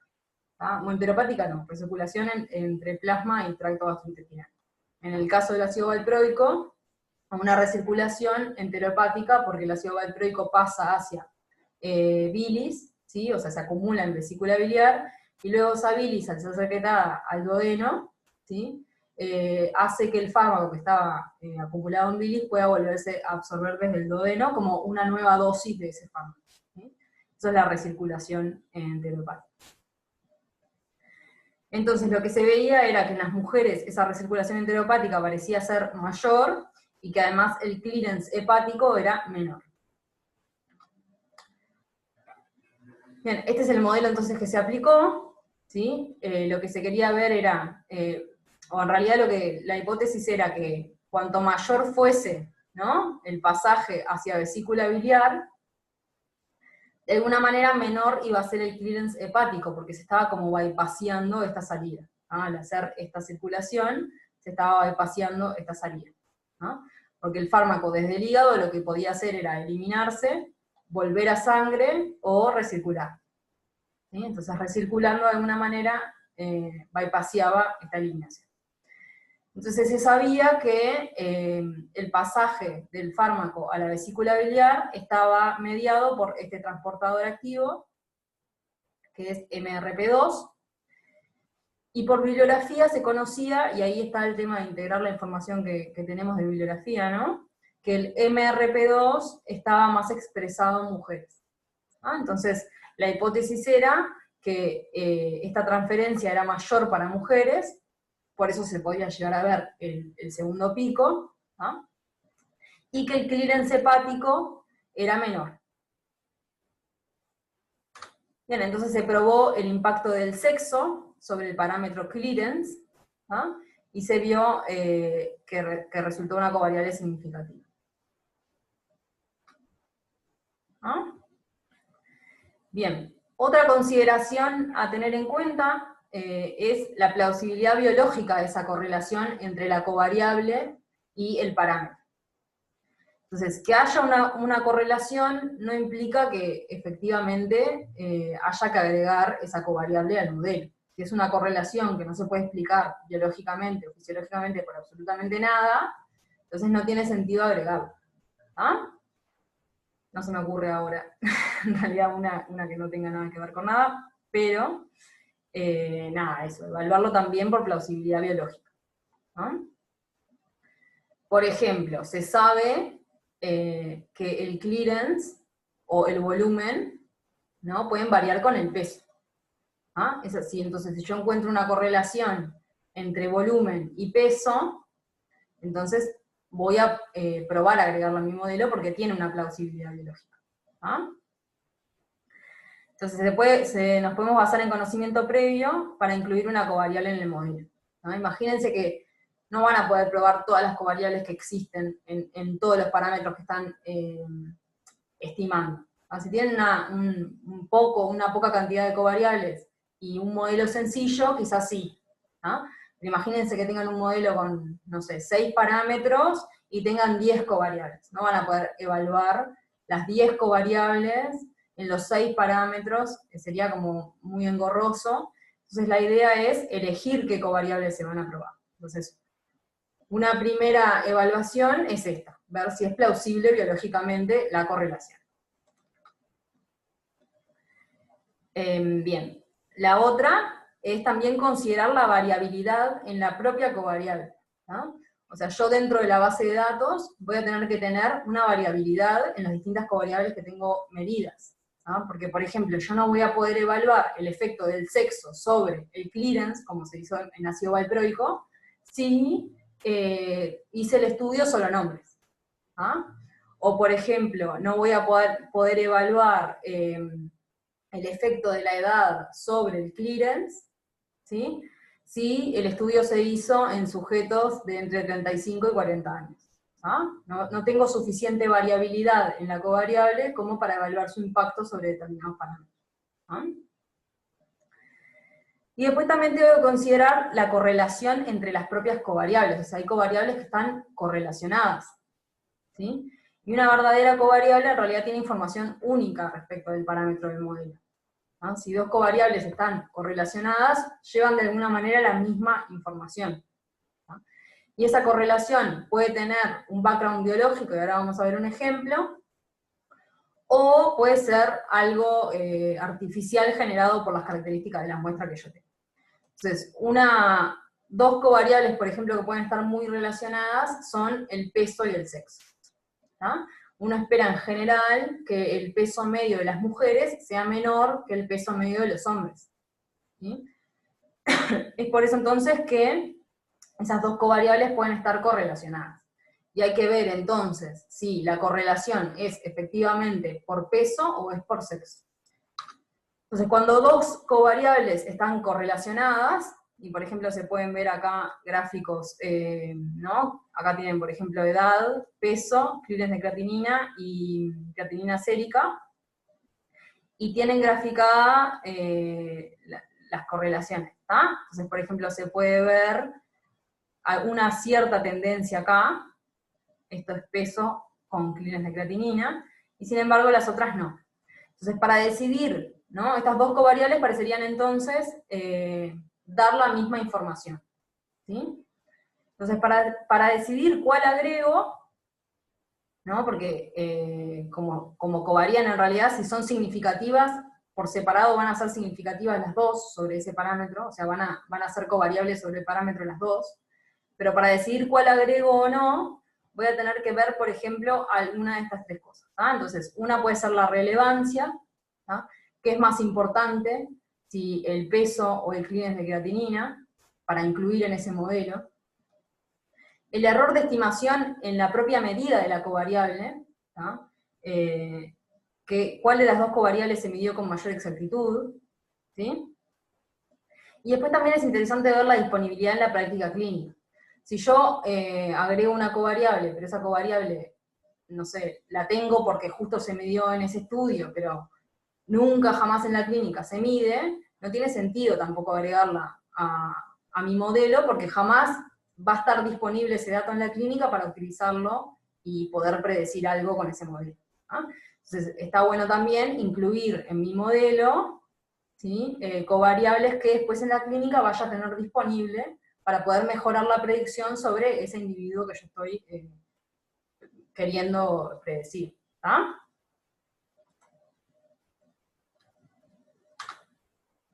Bien. Acá también se pueden ver otras consideraciones respecto a transformaciones en las covariables. Si yo tengo una covariable continua, por ejemplo, la edad, y tiene una distribución de este estilo, o sea, yo tengo gente, bastante gente mayor de 60 y bastante gente menor de 30, pero entre medio no tengo muchos datos, lo que se puede hacer es categorizar esta variable, ¿sí? Pasarla de continua a categórica, y definir de alguna manera intervalos, intervalos de 0 a 30 años e intervalos de 60 a mayores. Y de esta manera evaluar esta covariable, pero categorizada de esta manera. Y después también tengo que considerar si tengo datos de esa covariable para todos los sujetos de mi base de datos. Entonces, primero el impacto, ver cuál es la proporción de sujetos que tengo sin datos y cuál es la proporción de sujetos que tengo con datos, para ver si al fin y al cabo puedo evaluar esa covariable o no. Y en el caso, por ejemplo, de que la proporción de sujetos con datos sea mayor, y yo querer agregar el dato de la covariable a los que no lo tienen, puedo tomar alguna de estas estrategias que ven acá abajo, ¿sí? Esta primera estrategia implica, por ejemplo, si fuma y la persona no respondió, es más probable que no haya respondido porque no fuma que no haya respondido y fume. Entonces, en ese caso, para los datos que no tengo, agrego como si no fuese fumador. ¿Sí? Otra opción es, a partir de una covariable que yo tengo para ese sujeto, calcular la covariable que me falta. Entonces, imagínense que yo quiero utilizar la covariable BSA, que se calcula a partir del peso, pero no la tengo para un determinado sujeto y sí tengo su peso. Entonces, a partir del peso, calculo esa covariable y la agrego para ese sujeto que no la tengo. Y después, por último, también lo que puedo hacer es agregar el valor típico, o sea, el valor de la media, ¿sí?, de esa covariable dentro de mi set de datos. Entonces, por ejemplo, imagínense que ustedes tienen el peso para la mayoría de los individuos, hacen la media del peso y le agregan la media del peso a los individuos de los que no tengan el peso. ¿Se entendió? Le agregan el peso medio, ¿sí?, de mis sujetos a aquellos individuos de los que no tengan el peso. Otra cosa que se puede hacer, que también está identificado acá, porque acá justo son dos covariables que se pueden correlacionar, pero en realidad también lo que se puede hacer es, si yo tengo peso y esta covariable para varios individuos, ¿no?, hacer esta curva y después interpolar este sujeto de este peso, ¿qué BSA tendría? Esas son como estrategias que se pueden utilizar cuando no tengo el dato de la covariable que quiero probar para todos los sujetos, pero sí la tengo para la mayoría, y quiero agregar la covariable en aquellos sujetos de las que no lo tengo. ¿Sí? Bien, entonces como les decía hoy, ¿no?, como yo puedo tener muchas covariables y muchos parámetros sobre los cuales evaluarlas, y tampoco la idea es complejizar de más el modelo, y agregar infinitas covariables a todos los parámetros, hay que saber elegir las covariables que yo voy a terminar utilizando en mi modelo. Entonces, lo primero que tengo que evaluar es plausibilidad, y eso ya lo vimos bastante, ¿sí?, la plausibilidad biológica. Lo segundo es la significancia estadística, si efectivamente es una covariable o no sobre ese parámetro, o sea, si impacta sobre ese parámetro o no. Y por último, también la significancia clínica, o sea, por más que sea plausible y por más que tenga significancia estadística, ver si al fin y al cabo eso va a tener un impacto en la clínica o no. Porque, por ejemplo, si yo tengo una covariable que afecta el clearance, pero el clearance entre ambas poblaciones, ¿sí? Imagínense hombres y mujeres, ¿ah? No cambia mucho, cambia, no sé, un 5%, ¿ah? Entonces esa covariable al fin y al cabo no tiene significancia clínica, porque la dosificación o el ajuste de dosis no va a cambiar solo por un 5% de cambio en el clearance entre esas poblaciones, ¿sí? Entonces, en general lo que se toma es un 20%. ¿Ah? Si hay un cambio de un 20%, entonces tiene significancia clínica, tiene peso en la clínica, y entonces también lo agrega. O sea que son las tres cosas las que se tienen que dar. Bien. Entonces, para evaluar en realidad si voy a agregar una covariable o no, primero se hacen unas exploraciones primarias, digamos. Antes de evaluar la significancia estadística, evaluamos o exploramos cuáles son las covariables que tenemos y sobre qué parámetros pueden estar influyendo. Entonces, una de las exploraciones que se puede hacer es esta que ven acá, que es residuos versus la covariable.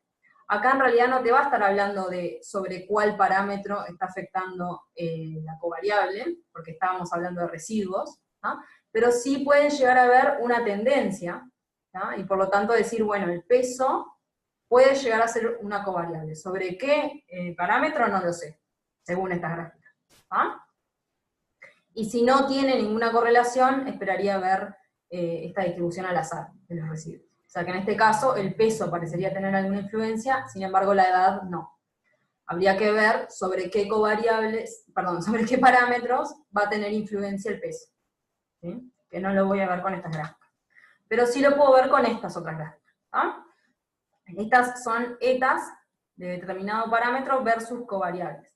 ¿Ah? Entonces acá tienen, por ejemplo, eta de clearance versus clearance de creatinina, y eta de clearance versus sexo. Entonces acá lo que pueden ver es una tendencia. Si la covariable no afectara el clearance, entonces no vería una tendencia. ¿Ah? Vería, de nuevo, una distribución random alrededor de 0. ¿Sí? Como veo una tendencia, e incluso en Monolix se le puede pedir el factor de correlación, entonces parecería que el clearance de creatinina afecta el clearance en este modelo. ¿Sí? Y en el caso de esta otra covariable, que es el sexo, que es categórica, lo que se puede ver es un box plot, ¿no? Y también puedo ver si la media de los hombres es diferente a la media de las mujeres. Parecería ser que sí, y entonces también el sexo podría estar influyendo sobre el clearance. ¿Ah? Esto, de nuevo, son exploraciones primarias. Una vez que uno determina cuáles son las covariables que va a querer probar, entonces ahí después sí evalúo la significancia estadística del agregado de esa covariable. Que ahora también lo vamos a ver. Para recordar, estas gráficas son gráficas que ya vieron. Recuerden que la correlación entre parámetros y covariables se veía enmascarada cuando tengo un eta shrinkage muy alto. Entonces, por más que haya una correlación, como en este caso, por ejemplo, de clearance y tratamiento concomitante, y de volumen y peso, que lo ven acá, esa correlación existe, cuando hay un eta shrinkage alto, no la veo. ¿Ah? Entonces, ver bien el eta shrinkage, de los distintos parámetros para ver si yo las correlaciones con las covariables las puedo evaluar con estas gráficas o no. ¿Sí? Bien, y la otra exploración es también estratificando algunas gráficas de diagnóstico, como por ejemplo el BPC. Entonces yo puedo ver cómo ajusta mi BPC en hombres o en mujeres, estratificando el BPC por sexo.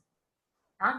Entonces se ve como para hombres parecería ajustar bien, pero sin embargo para mujeres no. Entonces la covariable sexo podría llegar a ser efectivamente una covariable, ¿sí?, en mi modelo.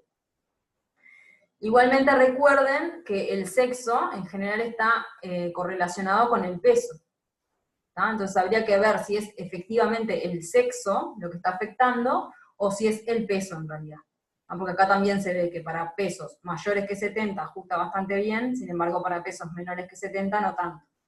¿Sí? Casualmente, que se puede dar que las mujeres tengan menor peso que los hombres. ¿Ah? Bien.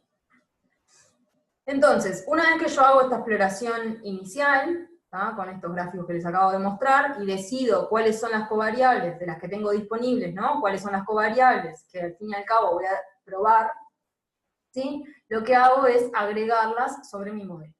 Y la puedo agregar de diferentes maneras, ¿tá? Hay diferente parametrización para el agregado de esas covariables sobre el modelo. Entonces acá tienen distintos tipos de parametrización. Por ejemplo, esta sería una parametrización lineal, ¿tá? Esta acá una exponencial, acá tienen otra diferente, y otra diferente, y otra diferente. Esta quizás sea, esta es discontinua, para esta quizás no sea muy plausible biológicamente, pero hay diferentes maneras de parametrizar la covariable, ¿sí? Sobre el parámetro que yo lo quiero agregar. Bien. Esa covariable, ¿tá? Va a estar explicando, en cierta medida, la variabilidad interindividual de los sujetos, ¿sí? O sea, la variabilidad va a estar parcialmente explicada. Y la residual, ¿sí? Va a seguir siendo variabilidad no explicada. Uno espera que esa variabilidad residual disminuya. Porque había un comentario en la diapo anterior y en el otro.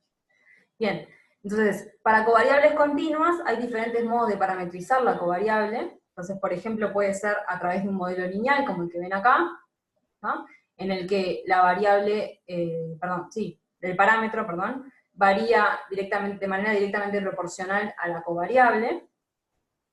Tienen entonces el peso agregado sobre el clearance, ¿sí?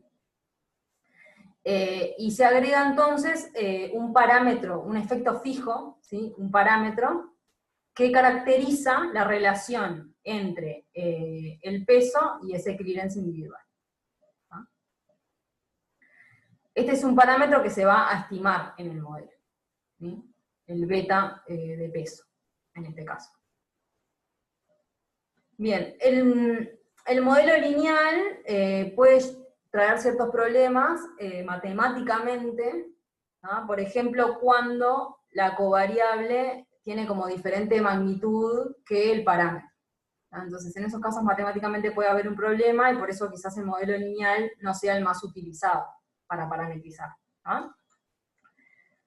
Otra cosa, y vamos a ver después más adelante otros modelos, otra cosa que se puede hacer con la covariable es centrarla, ¿no? ¿Qué quiere decir centrarla? Es centrarla en el valor poblacional típico, o sea, de la covariable, ¿no?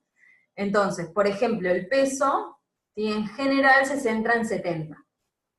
Si no, otra cosa que se puede hacer es calcular la media para mi set de sujetos en particular y centrarla sobre esa media.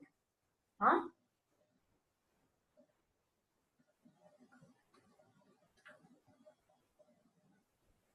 Bien. Otro tipo de parametrización es el modelo exponencial, que acá lo tienen. De nuevo, el parámetro beta clearance va a estar caracterizando la relación entre el peso y el clearance, ¿sí? Y la otra manera, y la más común, que es la que vamos a utilizar nosotros en el práctico, es la potencial, ¿ah? Que es esta de acá. Y acá tienen cómo se caracteriza la relación según cómo se parametriza, ¿sí? La covariable sobre el parámetro. ¿Ah? De nuevo ven que utilizamos la covariable centrada, ¿sí? Entonces, esto era lo que les decía, que al centrar de alguna manera mejora la interpretabilidad del parámetro, porque yo ahora puedo decir que mi clearance poblacional, ¿sí? Es el clearance que tendría un sujeto que pesa 70 kilogramos, ¿sí? Entonces, si yo agrego la covariable peso sobre clearance, el clearance poblacional que obtengo va a ser el clearance de una persona de 70 kilogramos, justamente porque centré, ¿sí? Esa covariable. Bien, una cosa para parametrizar en monoliths, recuerden que nosotros tenemos distribución log normal de los parámetros, y por lo tanto voy a tener que también parametrizar la covariable como log normal, o sea, la voy a tener que incluir como logaritmo, ¿no? Para que este sea, al fin y al cabo, la fórmula o la parametrización potencial que yo quiero usar, la voy a tener que agregar en monoliths como logaritmo del peso centrado, ¿sí?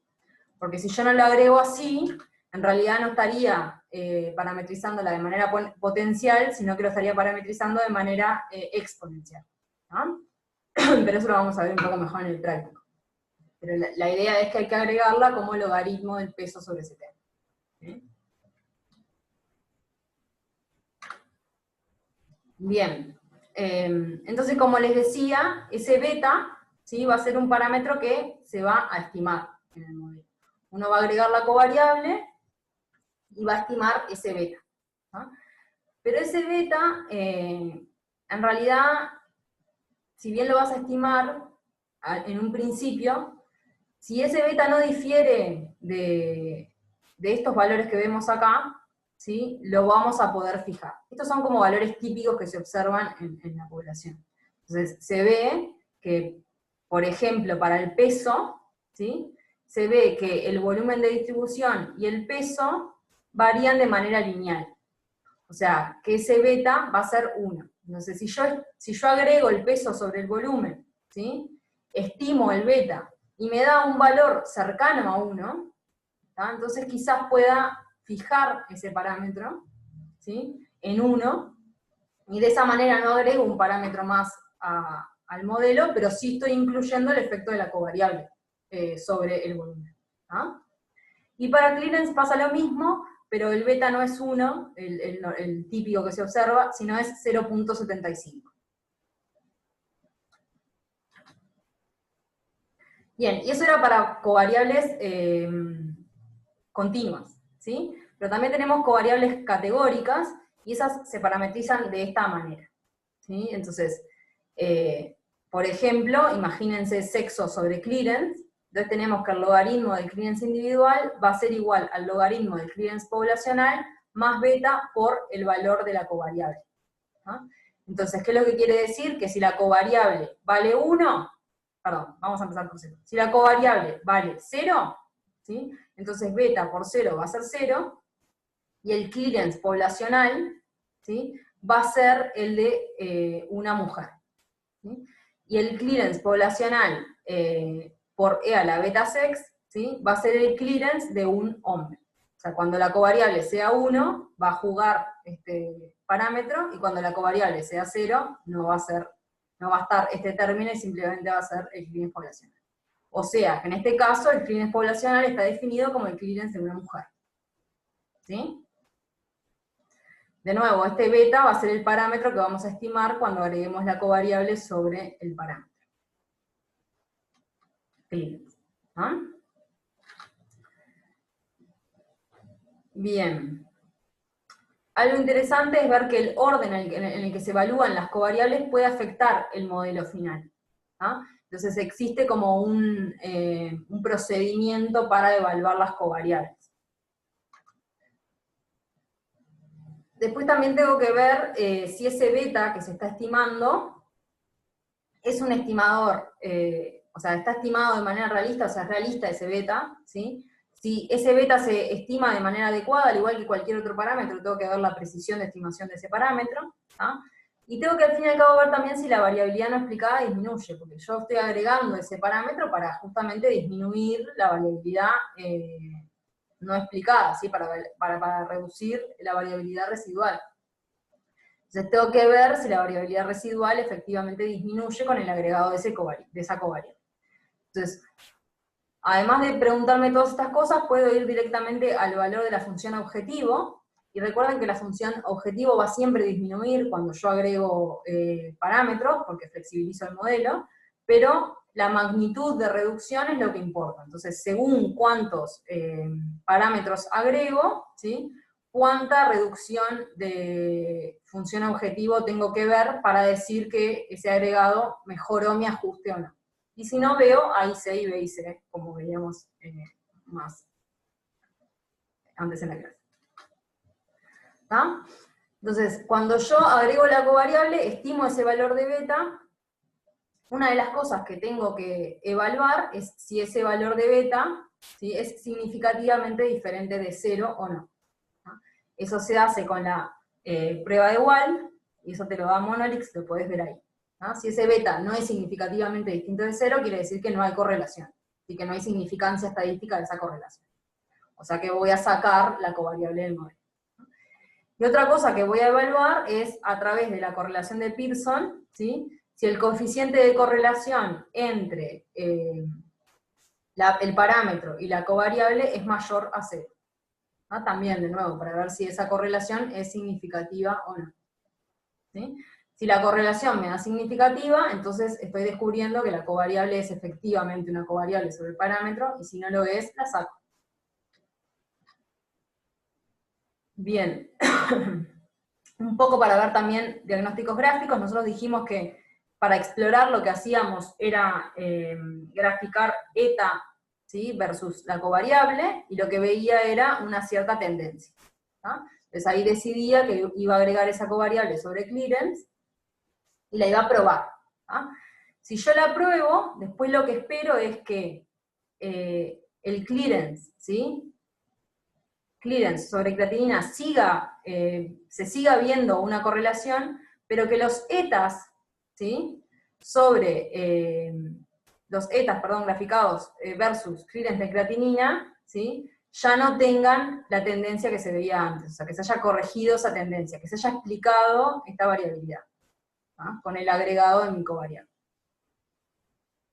¿Sí?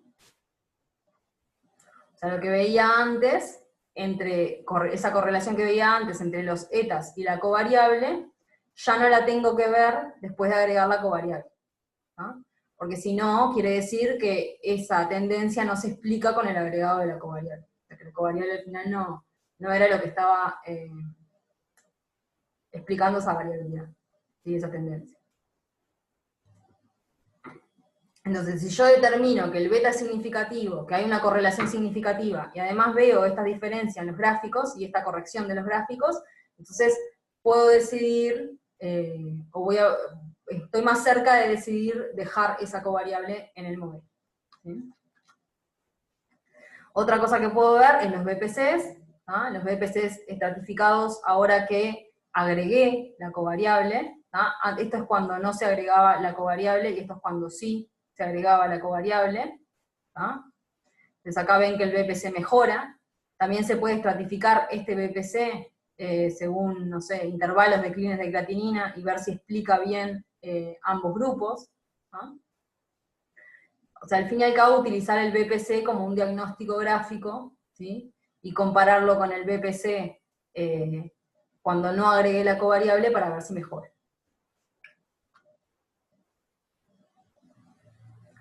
Bien, después, si yo veo o evalúo que hay una significancia estadística en el agregado de esa covariable, ver si tiene relevancia clínica. Eso que hablábamos hoy de si había una significancia, además de estadística, una significancia clínica.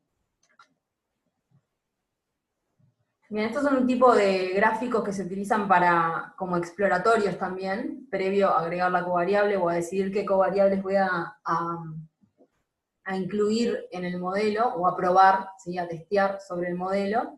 ¿Ah? Entonces ven como el valor típico, ¿sí? Y ven las medias segregadas según una determinada covariable. Por ejemplo, acá esta es de peso, ¿sí? Estos son individuos con bajo peso, estos son individuos con alto peso, y ven si difieren las medias, ¿ah? Para ver si la agrego o no la covariable. Si yo veo este tipo de diferencia, quizás lo agregue, esta seguro la voy a intentar agregar, esta quizás ya no. ¿Ah? Esto lo pueden explorar un poco más ustedes después. Bien, y hay distintas formas de ir agregando las covariables, como les dije antes, en realidad la manera y el orden en el que se agregan las covariables van a influir, ¿ah? Al fin y al cabo, en el resultado. Entonces existen como procedimientos para agregar y sacar las covariables. Y uno de ellos es este, Forward Inclusion, Backward Deletion. Entonces vos tenés un modelo base, ¿sí? Un modelo estructural base con su determinado también modelo de error residual, etc. ¿Sí? Y primero agregan de a uno, ¿sí? Todas las covariables. Y ahí determinan cuál tiene mayor significancia estadística. ¿Sí? Entonces, una vez que tienen eso, empiezan a agregar al modelo, según la significancia estadística, ¿sí? Las distintas covariables. Entonces empiezan agregando primero la que tiene mayor significancia estadística. Después, si da, que va a dar obviamente porque ya lo probaron eso, la dejan. Y agregan después la segunda covariable que tuvo mayor significancia estadística, ¿tá? Junto con la primera. Entonces ahí ven si sigue siendo significativa esa covariable. Si lo es, la dejan.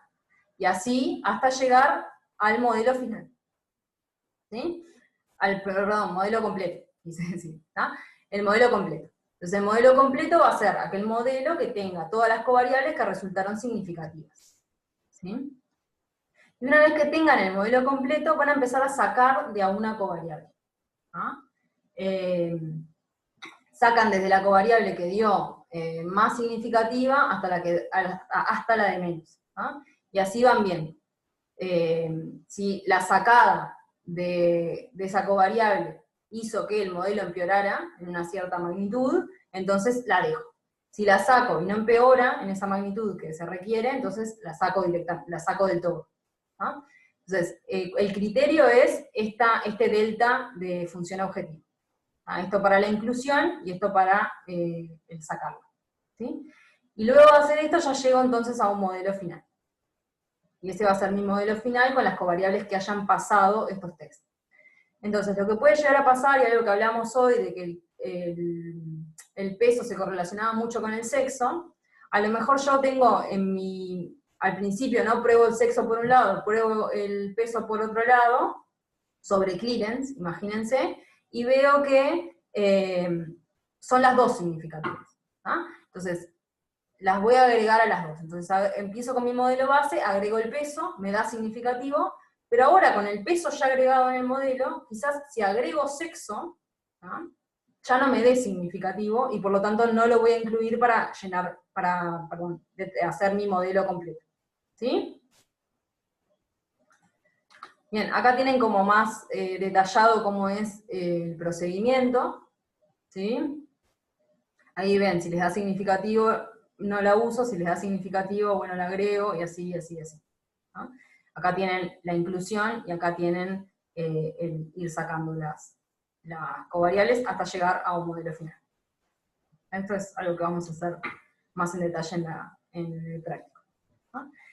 Y existen métodos para análisis de covariables que son automáticos, que básicamente algunos lo que hacen es esto, ¿sí? Ahí tienen los distintos métodos que pueden utilizarse, y si no, se pueden hacer manuales, ¿no? El agregado, la inclusión y el sacado, todo manual. Que de hecho es lo que vamos a hacer nosotros en el proyecto. Bien, y con esto en realidad terminamos. Tener en cuenta que la identificación de covariables y la cuantificación de su impacto sobre los parámetros es en realidad uno de los objetivos primarios del análisis poblacional. ¿Ah? El análisis poblacional, recuerden, no es solo encontrar determinado parámetro, sino también evaluar su variabilidad, ¿sí? Y qué factores están influyendo sobre esa variabilidad. Que el construir un modelo de covariables puede ser tedioso, ¿ah? Y que puede llegar a complejizar demasiado el modelo final. Entonces es importante también hacer una exploración inicial, tener todas las consideraciones de plausibilidad y de significancia clínica para determinar si al fin y al cabo la agrego o no, y obviamente la significancia estadística de esa covariable, ¿no? Y para eso tengo que apoyarme en todos los diagnósticos que vimos al principio de la clase, a ver si mi modelo mejora o no con el agregado de esa covariable. ¿No? Y que el método más adecuado para hacer el análisis de covariables va a depender de los datos que yo tengo, del modelo, del tiempo y las herramientas que tenga disponibles, y otra vez del propósito del modelo. Siempre un modelo se evalúa por su propósito, ¿no? Más que por si es correcto o no. Bueno, con eso terminé. No sé si tienen alguna duda. Vamos justo en hora, creo. O Manu, que quieras decir algo. Hola. Sí. No, yo tengo una duda, pero es del práctico. Ah, a ver. Del Monolix en general. Sí. Porque no puedo ver los RCE. No me aparecen. No podés ver los RCE, te tendrían que aparecer. Claro, no me aparecen al costado de la tabla. Ah, bueno, ojo que capaz que no. Viste que arriba en Monolix tenés distintos tasks, ¿no? Sí. Bueno, si vos no cliqueás o ponés que te haga el task de error estándar, no te va a calcular imprecisión en la estimación de los parámetros. O sea, fíjate arriba ahí si tenés corrido todo eso. Si está todo, te tendría que aparecer. está, no lo tenía marcado. Está, Está. entonces, Gracias. de nada. Una pregunta, cuando terminemos el trabajo, ¿se los mandamos a todos los profesores? Se lo mandan al mail a Manu, con eso ya alcanza. Ok. ¿Nada más? Bueno, listo. Entonces, pauso la grabación y corto, y nos vemos el miércoles para los que hagan el práctico y los demás. Bueno, gracias.